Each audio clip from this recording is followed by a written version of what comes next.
Tonight, fly the war-torn skies of Europe with Hitler's mighty Luftwaffe. In 1943, Nazi Germany launched history's first real terror weapon, the V-1 flying bomb. Aimed at civilian targets across England, this new weapon firmly established a new kind of warfare and a new reign of terror. Tonight, fly with the elite airmen of the Third Reich on wings of the Luftwaffe. In its day, it was the most fearsome weapon imaginable. Falling from the skies with unparalleled fury, it caused death and destruction far out of proportion to its size. The Nazis called it their vengeance weapon. Its legacy was man's first glimpse of a grim future as hostage to nuclear terror. Launched with a powerful steam catapult from slotted steel rails about 150 feet long, V-1s rained on their targets from distant camouflaged sites in Normandy and East Prussia. A tube with a reaction chamber and a short steel piston was mounted underneath the platform's narrow track. A device called a starter trolley shot gas into the tube, which in turn propelled the piston forward.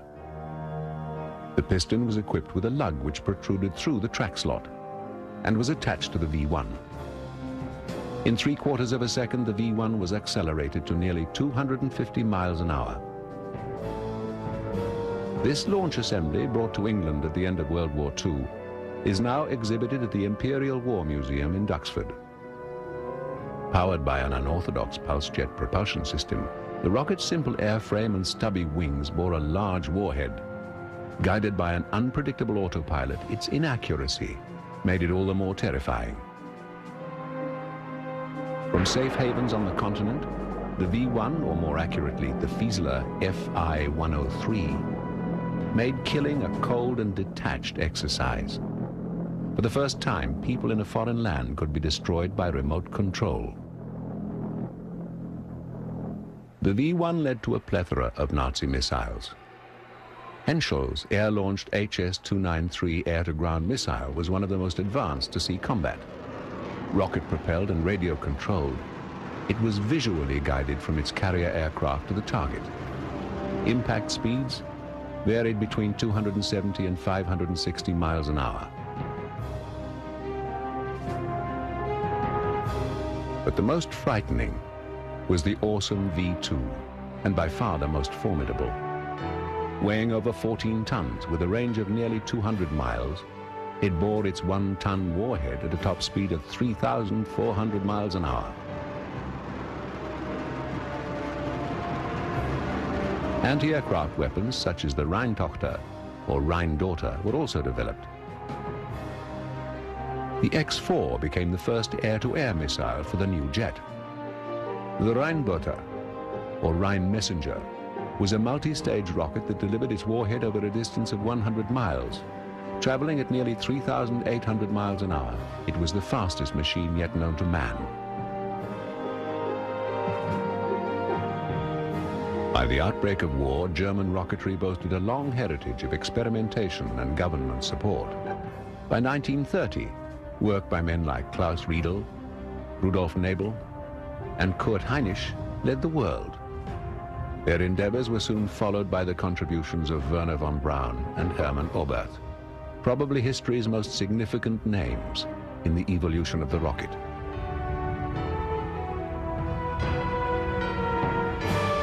Peripheral yet vital was the work of men like Raymond Tilling. His liquid-fueled Tilling rocket, equipped with retractable wings for recovery, was successfully tested in 1932. Launched from a tripod-mounted tube, it never soared over 1,000 feet, but was nonetheless state-of-the-art for the time, and a vital stepping stone on the road of development. When this rocket reached its zenith and all fuel was burnt, the wings would spring out and the device would spiral back to Earth for recovery. It was hoped it could carry mail across short distances. A year after this test flight, Tilling would be killed when a rocket exploded during launch.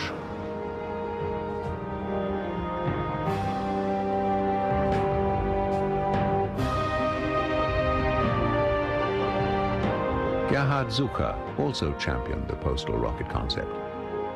In 1935, Zucker launched this large rocket in Germany, following the launch of a smaller prototype in Scotland. In Britain, it was branded a risk to public safety. Zucker's rocket fared no better in his native Germany.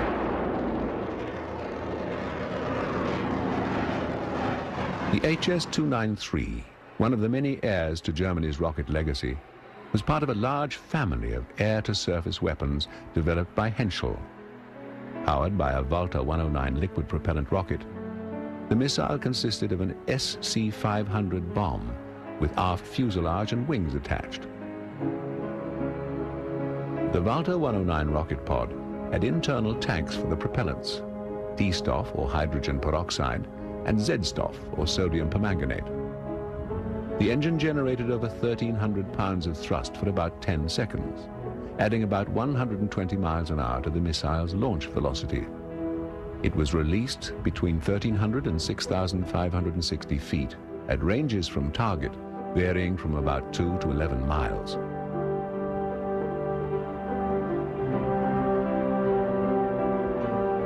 The rocket pod was fueled up before being attached to the missile. Here, what is probably an HS-293D model is prepared for test launching from a Heinkel HE-111H. In 1944, the weapon was trialed as an anti-shipping measure. Some 70 missiles were expended in attempts to perfect its accuracy and dependability. Surprisingly, like today's smart bombs, this version of the Henschel missile was equipped with a nose-mounted television camera for remote sensing and targeting. Conical drag bodies attached to the wingtips were used to reduce the missile's speed so that it would not fly beyond its structural capabilities and disintegrate in midair.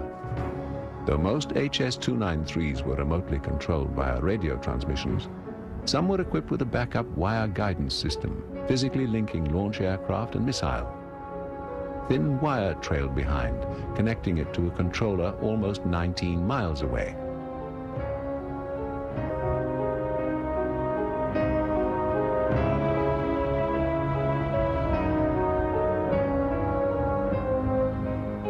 The controller and joystick were mounted in the aircraft's cockpit. Missile control surfaces were guided by moving or rotating the stick on the Kale transmitter. As there was no rudder, only the missile's pitch and roll were affected. The HS-293 could be carried by any number of Luftwaffe combat planes, including the rarely seen Heinkel HE-177. Mounted on the big bomber's centerline, the guided missile was normally launched between 7 and 18 miles from target. A bright flare attached to its tail enabled the German pilots to maintain visual contact in bringing the deadly weapon onto target. This particular version was equipped with wingtip bobbins, trailing a thin pair of wires back to the attacking plane. This form of control was later discarded in favor of a conventional radio contact, although this proved highly susceptible to electronic jamming by Allied forces.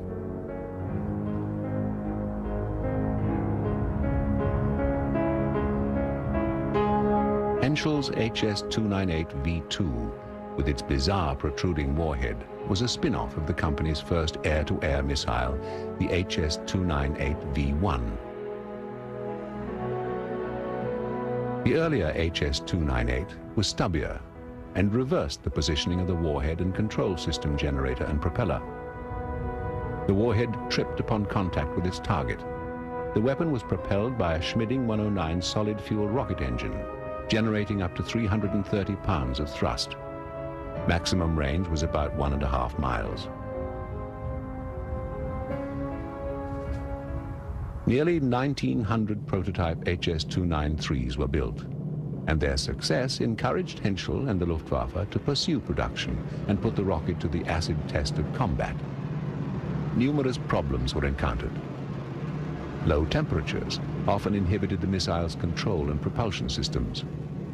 As it was difficult to observe following launch, a special flare unit was attached to the tail for visual tracking.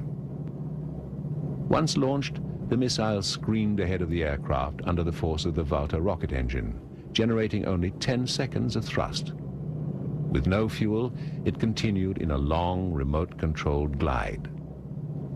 The first HS-293 combat sortie took place on August the 25th, 1943, when Dornier Do-217s launched several of the missiles in an attack on Allied destroyers in the Bay of Biscay. Results were mixed.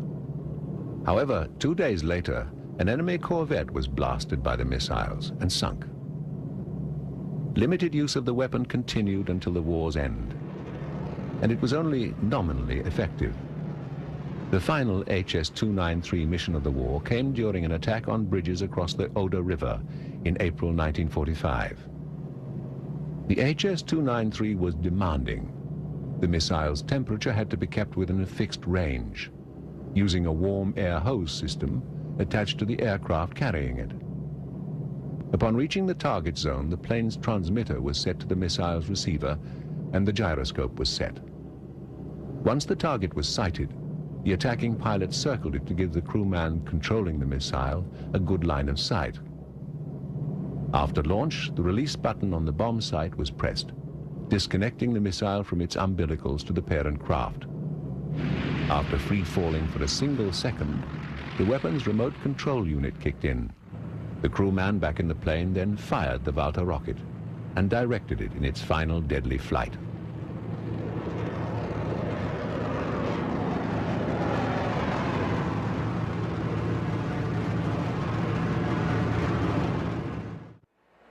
The X-4 was the first high-performance air-to-air missile employed by jet fighters, intended for use by the Messerschmitt Me-262. Constraints on size and weight dictated that the weapon, its BMW 109 rocket engine and its spirally wound propellant tubes should be extraordinarily compact designs. Many of the propellants used in German missile engines were highly toxic and usually hypergolic, meaning that when the two components came in contact with one another, they ignited, sometimes with catastrophic results.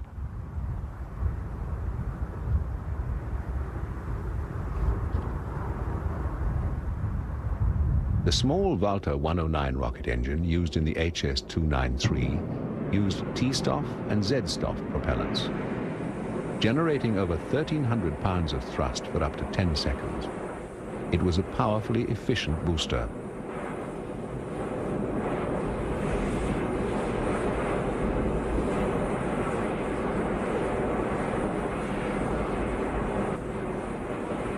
The 132-pound X-4, here suspended from the wing of an FW-190, had a range of about 2 miles and a maximum speed of over 700 miles an hour.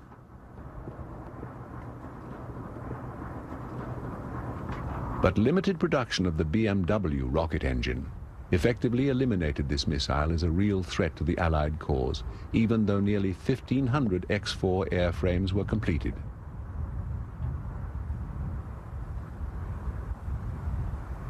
During testing, the X-4 was launched from the Junkers Ju-88 and 388 and the Focke-Wulf FW-190. Discernible during this launch from a Ju-88 is its peculiar self-stabilizing 1 revolution per second flight characteristic. The missile was wire-link controlled by a transmitter and receiver. Pitch and yaw commands were sent by varying the electrical current's intensity, transmitted through wires played out from the missile's wingtip. Like the 293, target aiming was visual and guided by a joystick mounted in the parent craft. The small 44-pound warhead was detonated either upon impact or by a sensing apparatus called the Meiser acoustic proximity fuse. This unusual device literally ignited the warhead when its microphone detected the sound of the target and determined it to be within 50 feet.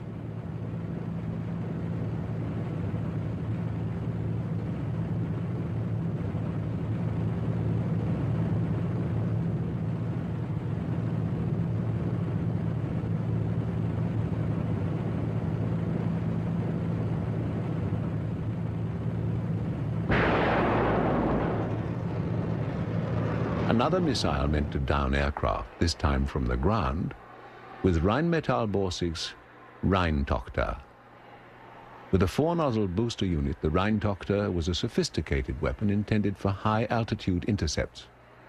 Divided into two rocket stages, it was controlled by the paddle-like canards near the nose. All other surfaces were fixed stabilization devices. The missile was a complex machine that required a large launch apparatus. The launch rail and its support assemblies were portable, but only with great effort. Prior to launch, the missile was pointed towards its target. Once aloft, it was tracked visually. The short cylindrical booster had 6 highly swept wing-like fins. In early versions, 6 exhaust nozzles were equally spaced around a central nozzle, and the propellant, like that for the upper stage, was solid diglycol. In later missiles, the booster utilized liquid propellants.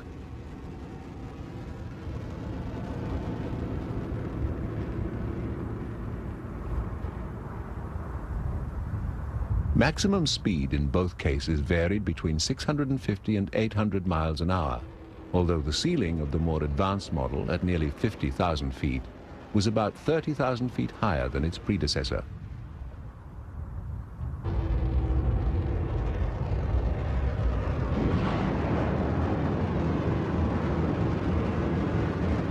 The Rheintochter was not a successful weapon.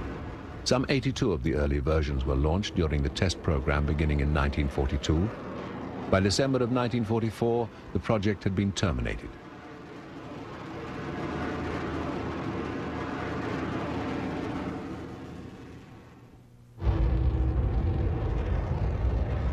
The more advanced missile, referred to as the R-111 with its liquid propellant booster, was a stronger performer.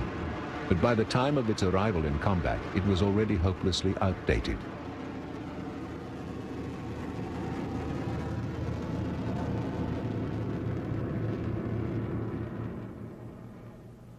There were 8 major rocket engines in widespread use throughout the Reich. The most important of these were the BMW, the Schmidding, and the Walter 109 series engines. At Peenemünde, the powerful new rocket engine for the V-2 missile was developed. All of these units proved relatively rugged, dependable, and simple to manufacture and operate.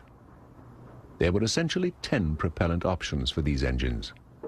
A-Stoff was liquid oxygen, B-Stoff gasoline, C-Stoff a mixture of hydrazine hydrate and methyl alcohol, M-Stoff methanol, R-Stoff or Tonka 250 a mixture of xylidine and triethylamine, SZ-Stoff nitric acid, T-Stoff hydrogen peroxide, Z-Stoff calcium permanganate. Visol was vinyl isobutyl ether, and Vasag 61 was a solid propellant. Henschel's HS-117 Schmetterling, or Butterfly, surface-to-air anti-aircraft missile, used 2 solid-fuel rocket booster units for initial acceleration during launch. These engines, with 3,850 pounds of thrust, were mounted above and below the fuselage. They burned out a mere 4 seconds after ignition and were then automatically ejected. At this time, the main engine, fueled by liquid propellants and mounted in the missile's tail, took over. It was actually launched from a 37mm gun mount assembly. With boosters, the missile reached 680 miles an hour. But once these burned out, the Butterfly dropped to its normal cruising speed of 590 miles an hour. Meant for low and medium altitude interception, the HS-117 was visually directed onto target by a ground controller using a magnification sighting scope. 2 operators handled the interception. One tracked the target through the scope while the other controlled the missile with a joystick. They guided the weapon by radio link. The missile's warhead could be manually commanded to detonate at any time during flight. The HS-117 was even used in tandem with early German radar systems in attempts to track remotely and destroy enemy aircraft. It was a glimpse into the future. But it wasn't terribly successful, and no targets are known to have actually been shot down. Like many other Nazi surface-to-air missiles, in spite of the fact that hundreds were built, the HS-117 never made it into battle.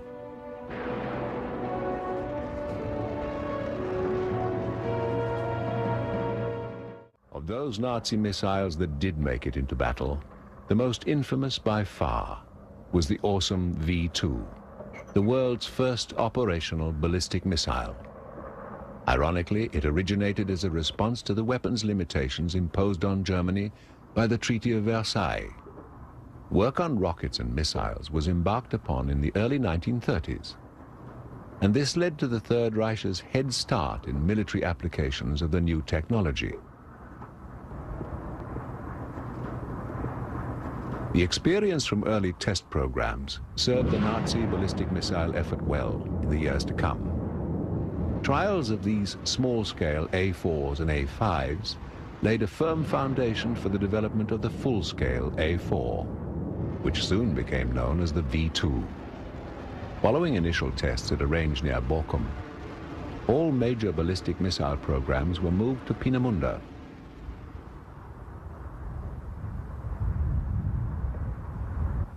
Here off the southern Baltic coast was a testing area some 290 miles long. Peripheral islands such as Ruden and Greifswalder Oyer were also put to use. Peenemünde eventually became the largest and most sophisticated facility of its kind in the world, and the breeding ground of some of Nazi Germany's most horrific weapons.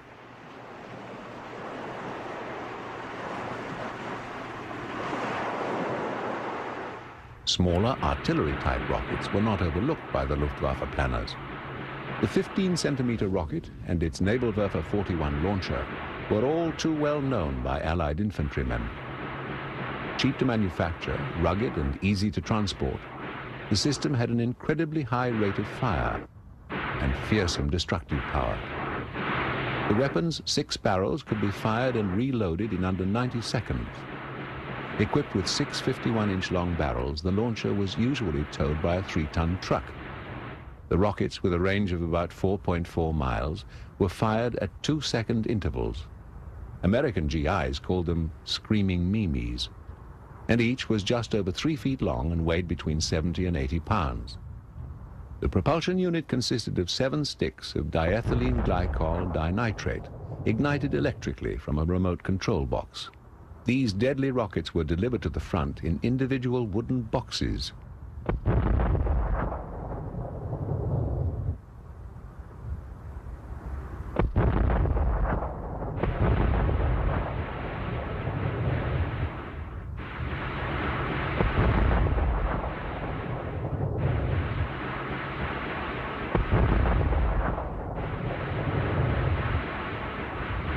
When fired, the 15-centimeter rockets made a dreadful droning sound that many Allied servicemen would never forget.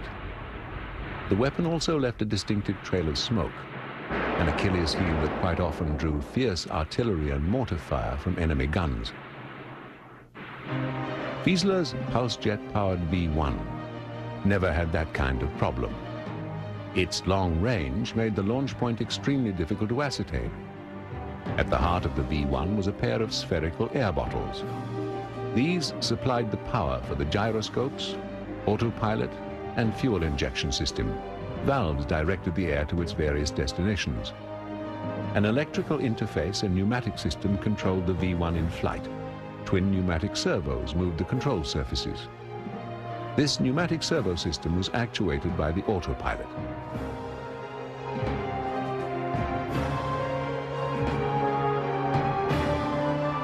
The V1 was moved by hand onto the cradle and launch rail. Once in position, a compressed air hose and electrical connection were the only umbilicals required. With an explosive shove, the missile was moving at 360 feet per second by the time it left the ramp. A 3-position switch ignited the jet and kicked in the catapult system. The switch, when moved to the intermediate position, pushed the pulse jet to maximum throttle.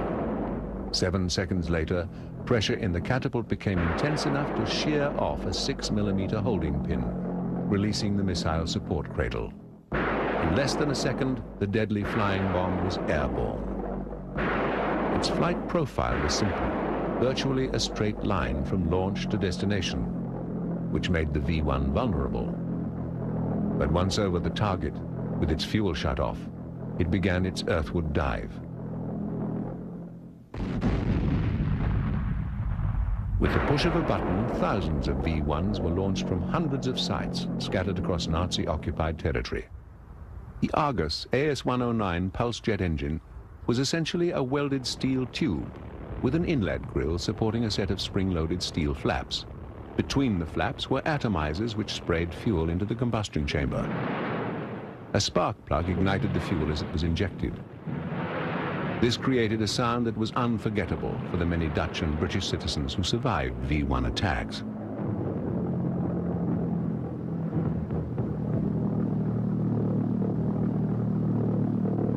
The Argus engine was first tested in flight on April the 30th, 1941, on a DFS-230 glider. Initial trials verified the power plant's viability and low-speed performance. Still other tests were conducted using a Gotha GO-145 biplane. A single Argus pulse jet was mounted underneath the aircraft and hinged at one end to provide enough clearance during takeoff and landing. Engine performance was monitored from the rear cockpit during flight. A Messerschmitt Me-110 was also flown with an Argus pulse jet. Messerschmitt also built the Me-328, which was one of the few manned aircraft ever to fly solely by pulse jet power.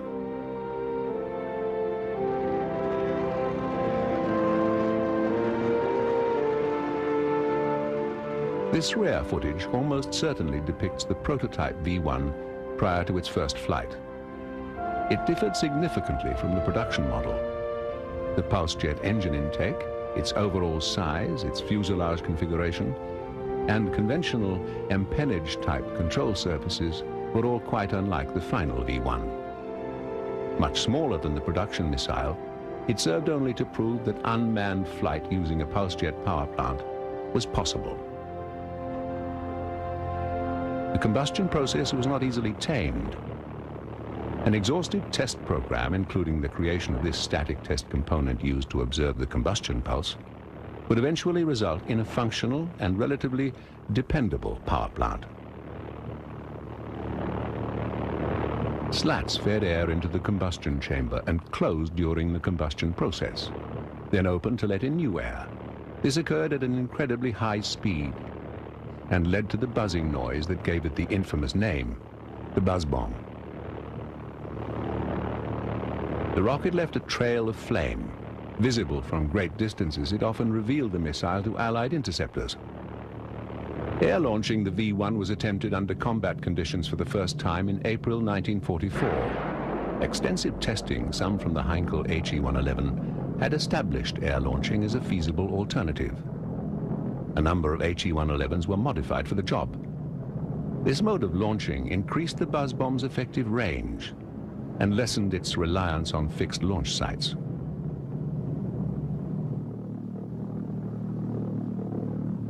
The V-1's descent to target was rapid and eerily silent. Once the pulse jet shut off, the missile dived without further warning. The V-1's 1,870-pound warhead was coldly effective, easily destroying large structures and taking payment in the blood of civilians caught in its maelstrom. Well over 8,000 V-1s were launched during the course of the war. And in one 9-month period, nearly 2,500 hit London, killing more than 6,000 civilians. Speed was its main defense against interception. Anti-aircraft artillery served as the first line of defense. Hitting the V-1, which normally cruised at around 360 miles an hour, was difficult but not impossible. A direct hit was not necessary, as shrapnel could disable the missile or render its delicate control system inoperative. Even when the missile was hit, its flaming debris was a hazard.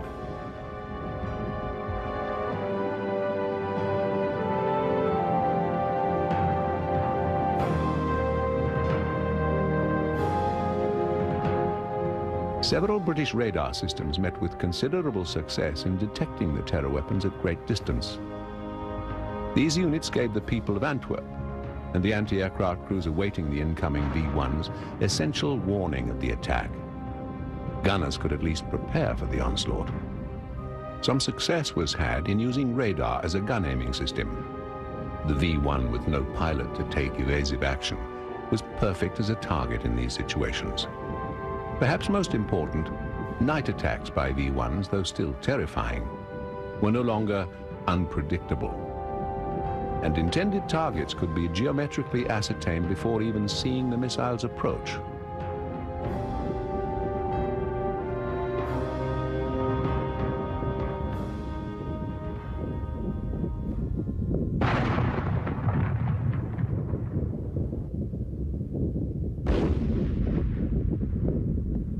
Even with efforts to counter them, the buzz bomb attacks were fearsome.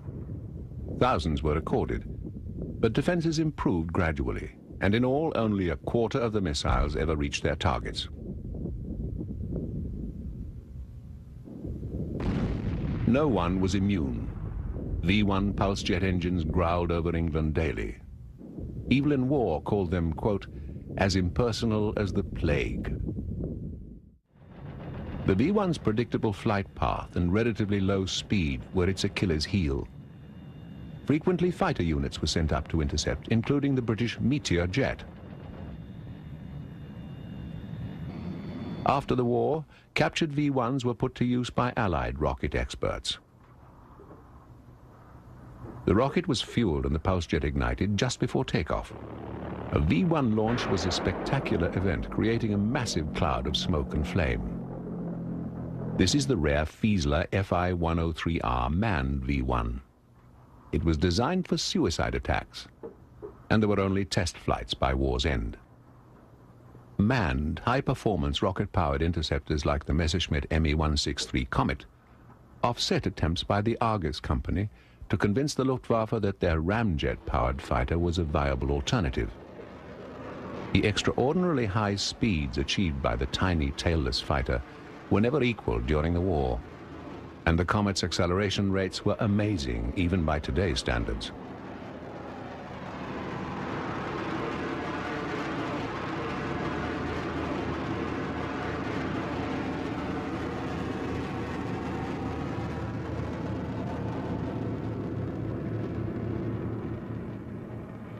This interceptor gave rise to the basic plan for Messerschmitt's Enzian ground-to-air missile.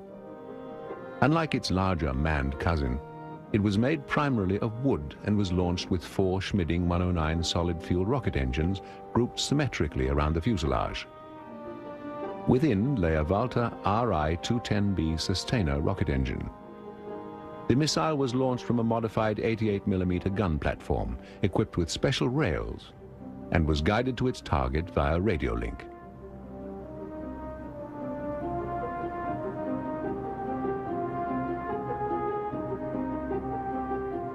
Peenemünde was a remote fishing village on an island in the Baltic Sea. Werner von Braun's grandfather hunted duck there. But by 1939, it was the world's largest rocket center, with liquid oxygen plants, cavernous workshops, hangars and wind tunnels. Nearly 4,000 German engineers and scientists lived on its beaches. Thousands of others, foreign workers and slave laborers, provided the manpower needed to keep its massive operation going and produce Hitler's new Vengence weapons against the Allies. Amazingly, in spite of Allied control of the air, the facility remained hidden from prying enemy eyes for over 3 years.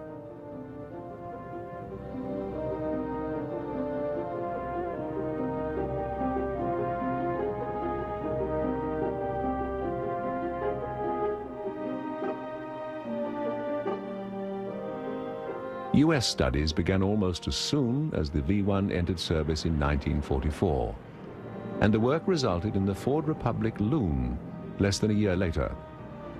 Replica launch installations originally built to explore the best means of destroying German facilities were later modified to test American missiles.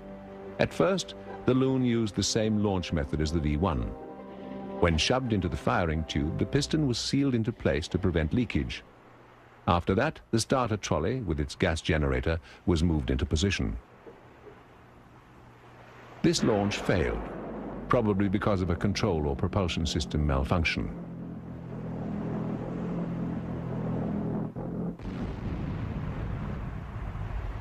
Another launch fares better. The dolly and piston separate from the missile less than a second after it leaves the rail.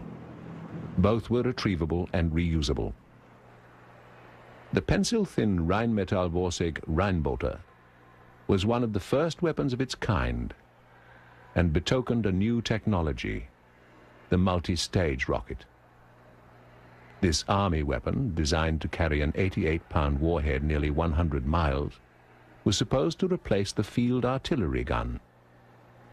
The first of 4 solid fuel stages had 6 fins and 7 exhaust nozzles and generated over 83,000 pounds of thrust, burning out in just 1 second.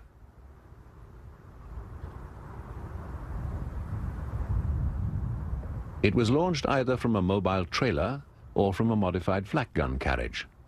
The missile was elevated to a predetermined position, dictating range and heading. Each of the Rheinbote's stages was equipped with 6 sharply swept fins. These created aerodynamic forces that spun the missile slowly, stabilizing it in flight. Each stage was ignited in sequence by a charge fired as the preceding stage burned out. Other than the first stage, each had only 1 exhaust nozzle.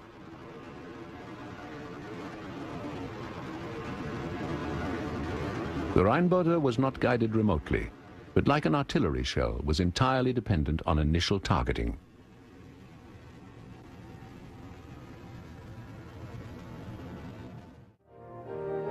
The most advanced ballistic weapon was undoubtedly the A4 rocket, or V2, the second of Hitler's Vengence weapons. At the tip of its 46-foot frame was a devastatingly effective 1-ton warhead. Easily transported to camouflaged launch sites scattered across Europe, its mobility made it a more elusive target than the V1. More accurate than the V1, it was nearly 10 times as fast, and defense against it was hopeless. Launch sites needed only a launch base unit and a small number of support vehicles. Fueling could be done on site. A mobile control room was equipped with heavy armor plating. Inside was a manned control panel connected to the missile. Throughout 1941 and 1942, exhaustive testing was carried out, and by the end of 1942, the terror weapon was finally successfully launched. Under Walter Dornberger's direction, the V2 program moved ahead rapidly, but it wasn't an easy road. Technical difficulties were compounded by the Führer's view that the missile was a scientific triumph, but not a lethal weapon of modern warfare.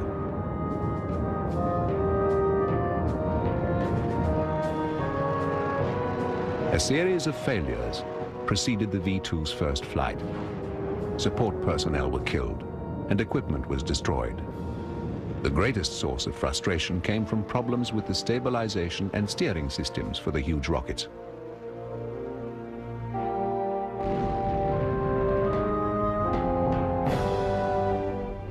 Damage wasn't limited to the research facility. Here, a misdirected V2 combustion chamber landed in the middle of a German airfield packed with HE-111 bombers. Launch stand failures with missiles full of volatile propellants led to spectacular explosions never to be forgotten by those who saw them.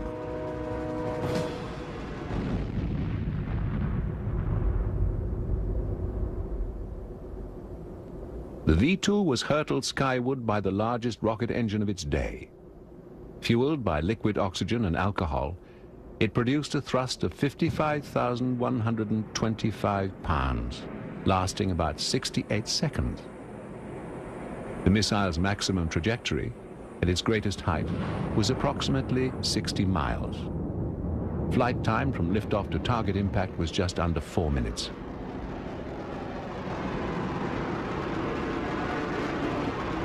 The weapon's thrust-to-weight ratio approached 2-to-1.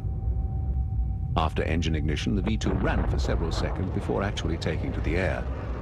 But once it cleared the launch pad, acceleration was rapid. Automated controls, thrust vectoring, and aerodynamic forces on the fins kept the missiles on course during the remainder of its flight.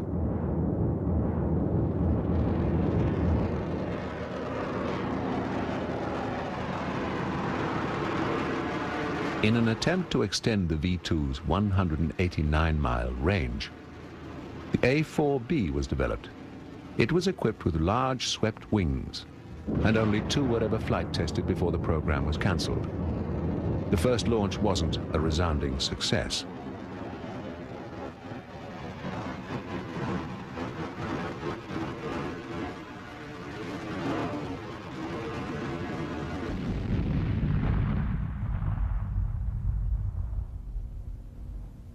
Some 6,000 V-2s were built before the war's end.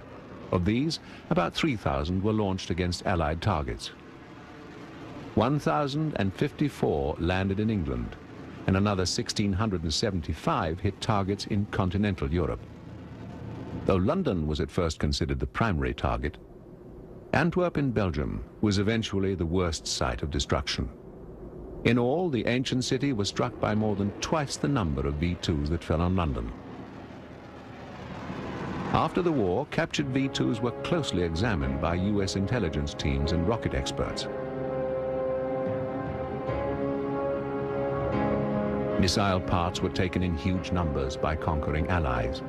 Hundreds of finished V-2s were shipped to America and put to use in an expansive experimental flight test program. Beginning in April of 1946, missiles were launched from White Sands in New Mexico, Cape Canaveral in Florida, and from the deck of a US Navy aircraft carrier. These endeavors led the way in establishing the fledgling US ballistic missile program and a weapons race against the Soviets.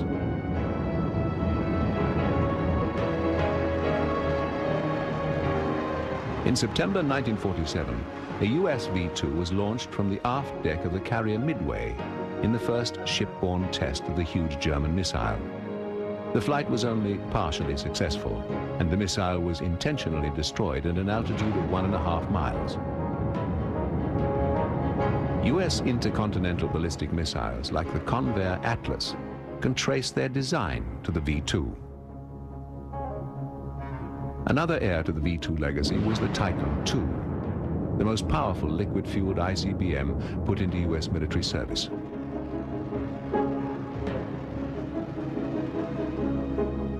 The solid-fuel Minuteman I was yet another missile born of the V-2. With solid fuel, it could be stored for long periods, ready for launch at the push of a button. The advances made are chilling. They can carry multiple nuclear warheads 8,000 miles and destroy entire cities. In the modern world, the destructive powers of the V-1 and V-2 seem almost trivial. But their legacy is twofold. On the one hand, terrifying, and on the other, exhilarating. But they've also led the way to the exploration of the cosmos. The scientific achievements they set in motion held humanity hostage, but in another way opened its eyes to new horizons. But the V-weapons were intended for the darker purpose, and their doomsday brethren of today are often justified by the words that eerily echo Hitler's own. If we had had these rockets in 1939, we should never have had this war.